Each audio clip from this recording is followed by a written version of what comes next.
welcome to Film School Rejects. I'm your co-host, Skye Winston, joined with... I'm Billy Howells. And today we're going to do a different type of episode. We are doing the perks of being a wallflower.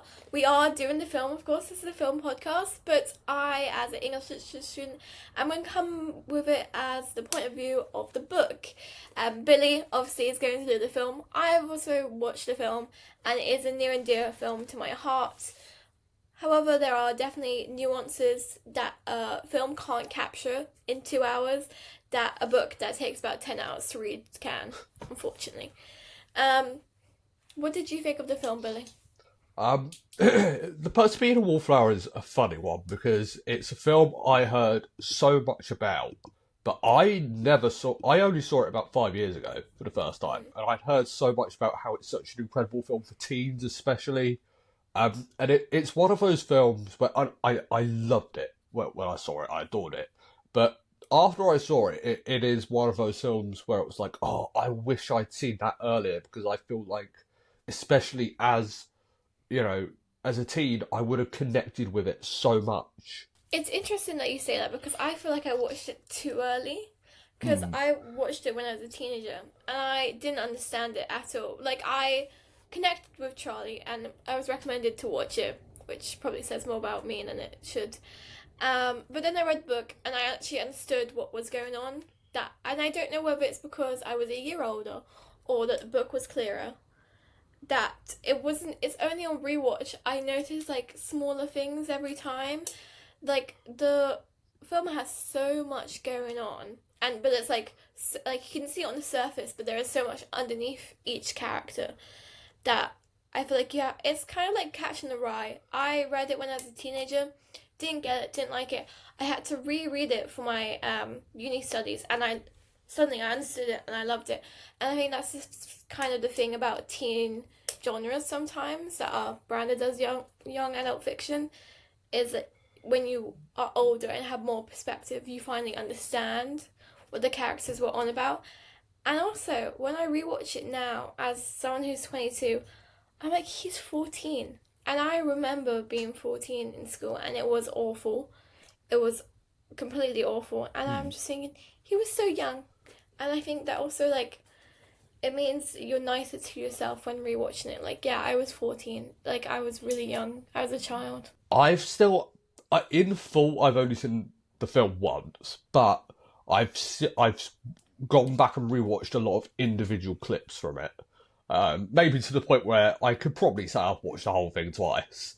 But I just think there are so many special moments in the film. I especially think the kind of panic attack scene towards the end.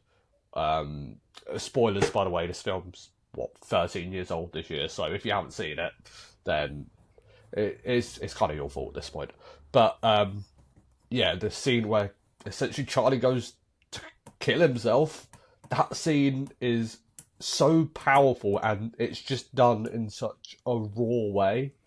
And I also think the editing in this film as well does such a great job at conveying anxiety and what's going on in Charlie's head. Yes, I do agree with that. Also, I think there's like such a line with the editing where it doesn't, and it's also like a director's choice, whereas it is like very anxiety inducing, but also it cuts quite a lot, which is, I feel like, how it feels with anxiety and depression. Like sometimes he just blacks out because the feelings are too much, and I think that's so much better and so much rawer to have in the film.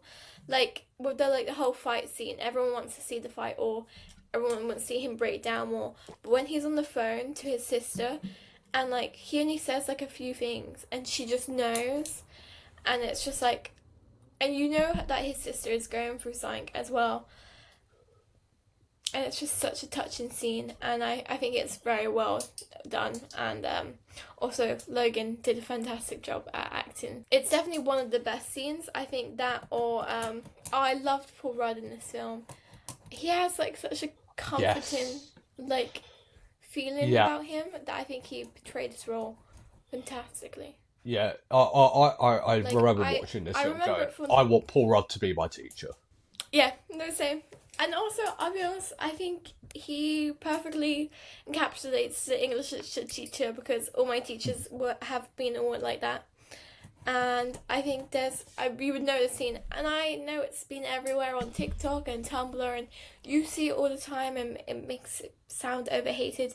But no matter how many times I rewatch the scene and people talk about it, I still feel like that one quote, and you might know what it is, and it's in the book as well, where it's like he goes, "Charlie, we accept the love we think we deserve." Yes. It breaks me every time, and I'm like it just so accurately encapsulates the feeling. It's just so simple.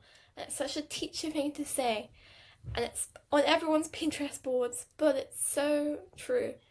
And I remember in the book, and then it goes, and I just stood there quiet, and then he just walks home because he hasn't he knows he's gonna remember it forever, but he can't. There's nothing else for him to do because he can't save his sister from her relationship. It's not his business. But he just wants to know why he keeps seeing people in his life go in these bad relationships.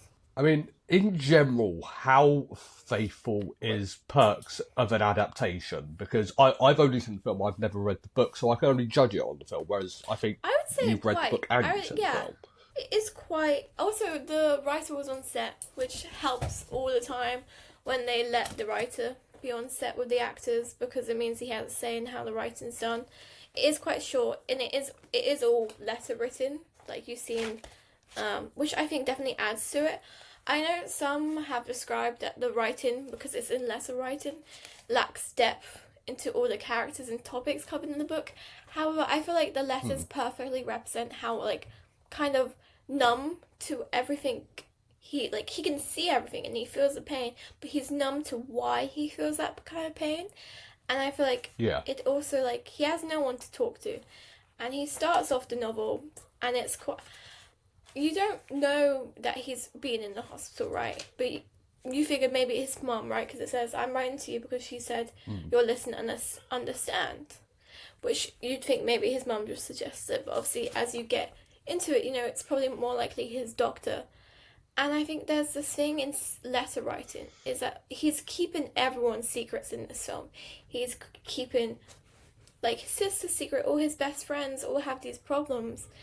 But, the biggest secret, and it reminds him that the biggest secret on him is the secret his aunt made him keep as a child, which has haunted him throughout the film.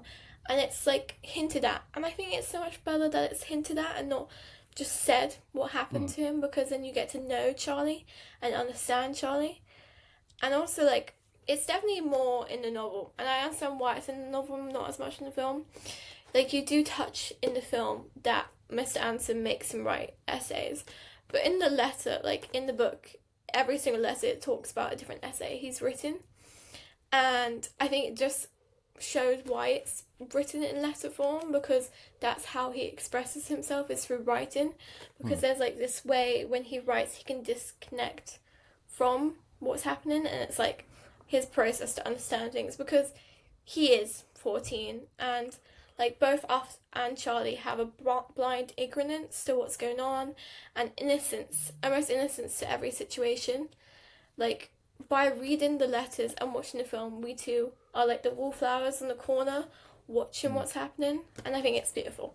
In terms of the reveal, because in the film towards the end, there's this build up throughout the film where Charlie had this really special relationship with his aunt, and then it's revealed towards the end what that actually was. Does that happen in the book as well? Yes, and also I'd say in the film it's actually more graphic. I think, and it's not, the film's not even graphic, but it's definitely he doesn't even say that what happened. He doesn't describe it. He doesn't say it. He just talks about the fact that she went to get his present, and he didn't say anything else.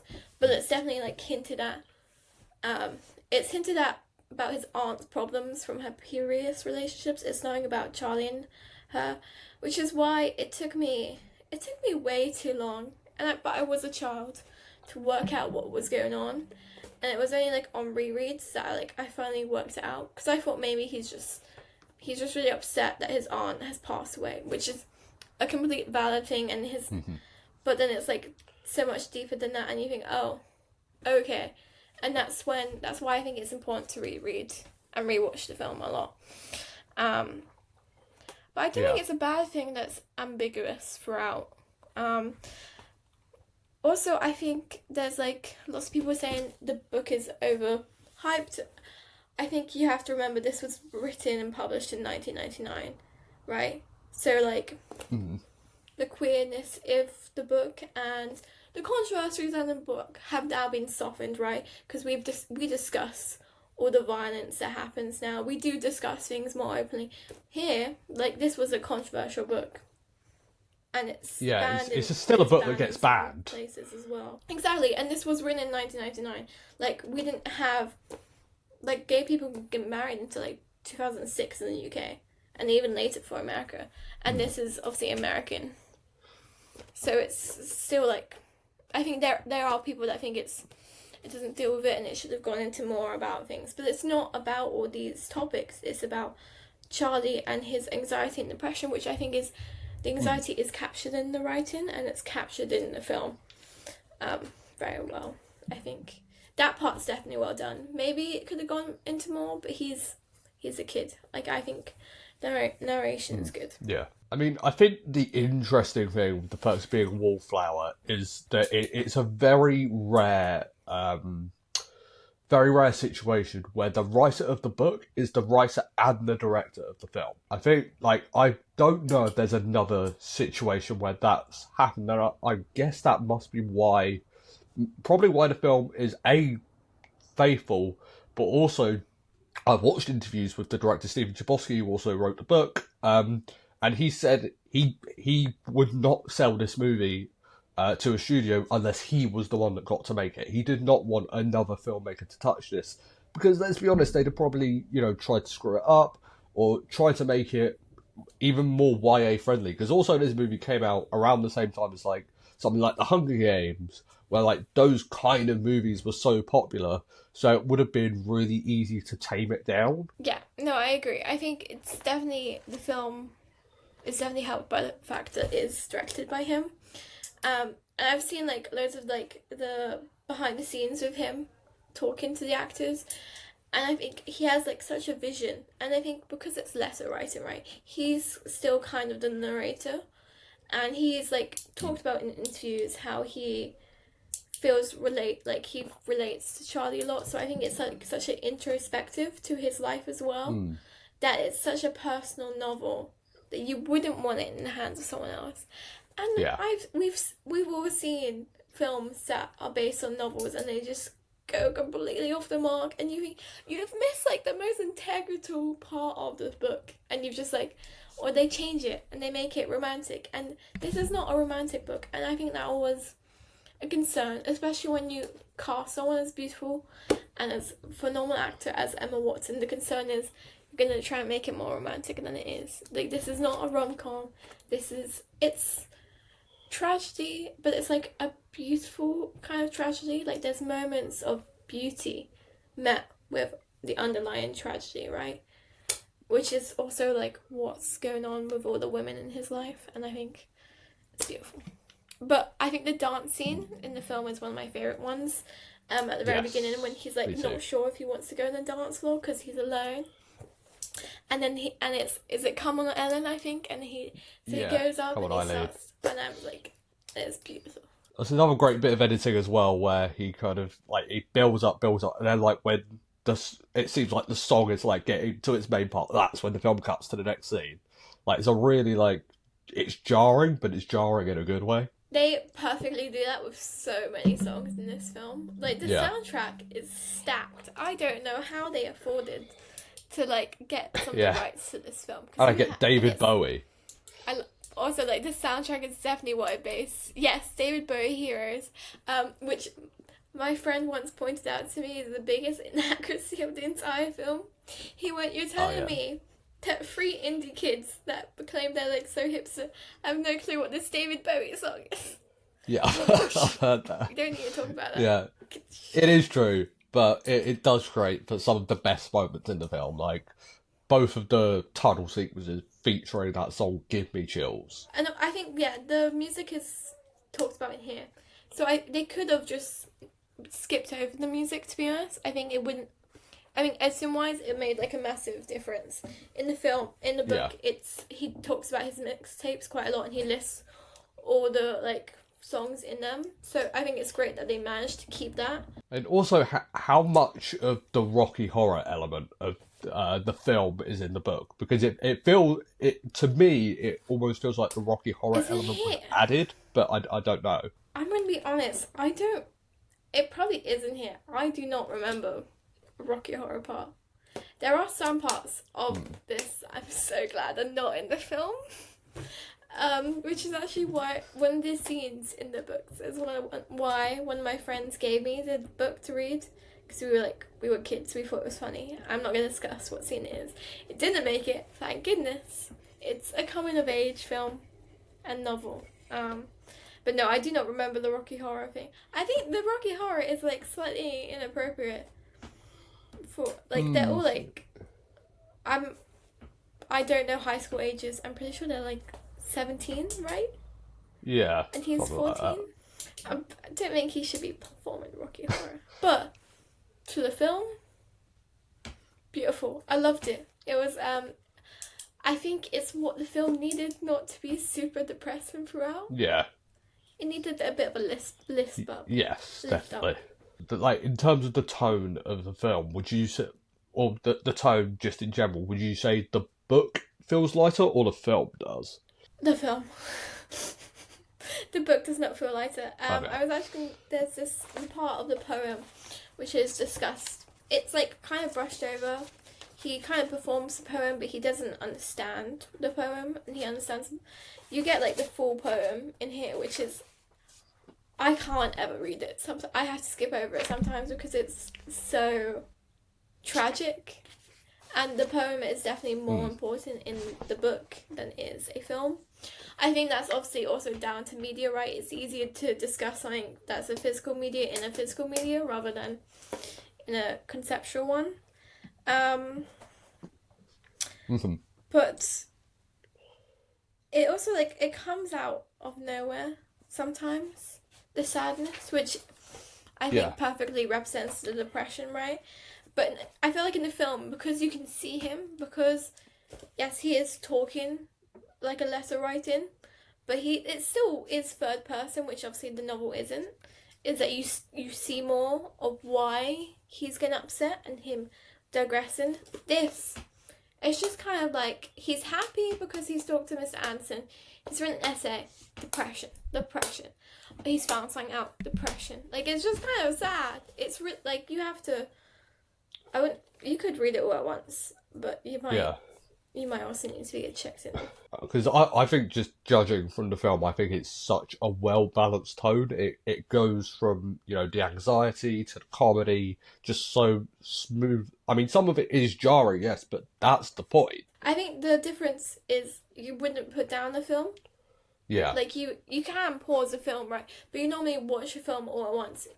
Everyone, people read it and then read the chapter, put it down, pick up again. So you can have more intense moments of like bleakness than you can in a film. Because if I was to watch a film that was just bleak, I'm gonna turn it off. Because I have to, because you have 2 hours left, right? You never, I can work out, right, this will probably take me 8 hours, right? But there's not a timer for me to see how long I have. Yeah, that just goes back to the editing. How do you think where it compares to other young adult things? Like, I'd say it's quite near Catching the Rye. I don't know if it's a Catching the Rye film, but like in terms of what would be a young adult fiction that's a movie right now. I mean, the main things that come to my mind in terms of YA books are like Divergent, The Hunger Games. Those are the main things that I think of when I think YA adaptations. Which are terrible book adaptations, which, thank goodness, the books for Divergent are awful. I remember in the interview she went, oh yeah, I just wrote them over spring break. I thought, yeah, I can tell. There's so many plot holes, it makes no sense. The best things the directors ever did to that film was go, scrap. Okay? They took just the ideas and that's it. Because the second novel was painful. It made no sense. I think she said she even wrote that in a shorter time. And I was like, yeah, I can see that. And I'm so glad the directors had common sense. Because they must have picked up the first book and put, great, this is cool. And they read the second one, I thought, oh my goodness, what is this? We're gonna have to do something. We've brought the rights to this. We have to change it. And then they made the third part 1, and then they didn't even make part 2. They were like, yeah, this is terrible. Yeah, and then I remember they were going to make a TV series, and then they scrapped that. Thank goodness. Thank goodness. I mean, at least we still have the after movies. Fantastic. That's not even funny. Now, that is a good film for book adaptation. It's very accurate. What? Because they're all terrible. I wish it wasn't. Okay, me reading something on Wattpad at 13, yeah, I thought it was good. Because it was on Wattpad. Like, I'm an English literature student. I go on Wattpad, I'm not expecting the great American novel or the fantastic, like, fiction thing that's discussing Thatcher and aestheticism. No, I want a Wattpad story. It's perfect as what it is, right? Which is a Wattpad story. I think it should have been a TV show, just one series, done and dusted, and they could have done something with it. They didn't need to drag it out to, was it 5, 6 films? It is this film that made me go, oh, I think, because Stephen Chbosky ended up directing the film adaptation of Dear Evan Hansen, and when they announced him to do it, I was just like, oh my god, this is perfect. Like, the guy who made Perks doing this, like, this is like a match made in heaven. It wasn't, but yeah, that was quite disappointing. I do think they probably should have got a different director for Dear Evan Hansen, which breaks my heart because I really thought like no other director could do this.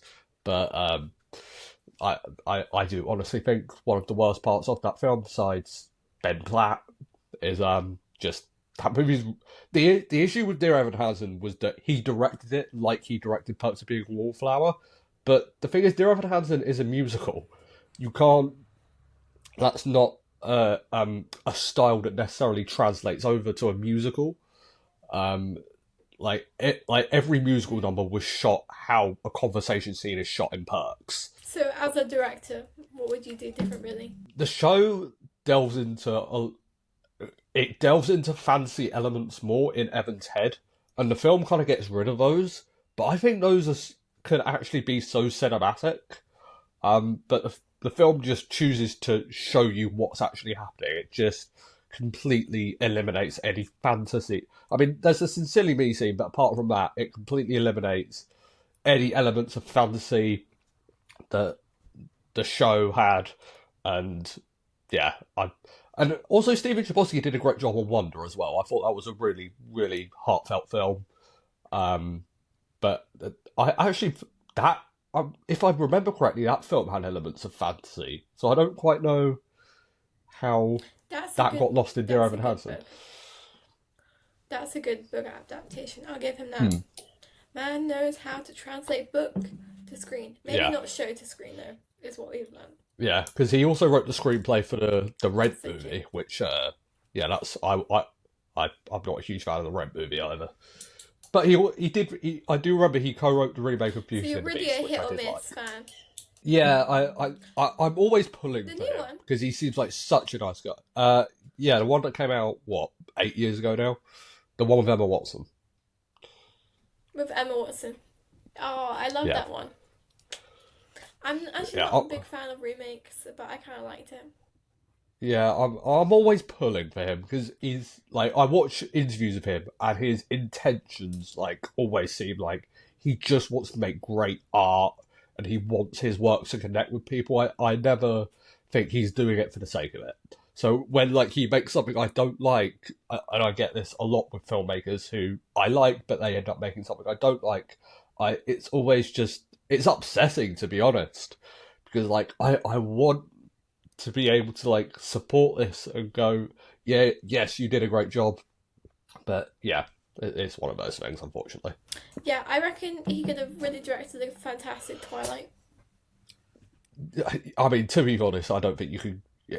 He would have had to try. He would have had to try to make it worse. Well, anyway, I think that's it for our episode today. Have you seen Perks of Being a Wallflower? Have you read the book? If so, what are your thoughts on the film to book to film adaptation aspect of it all? Or if you've even just read the book or seen the film, let us know your thoughts below. Yeah, thank you. That's everything. I've been Billy Howells. And I've been Skye Wilson. Bye!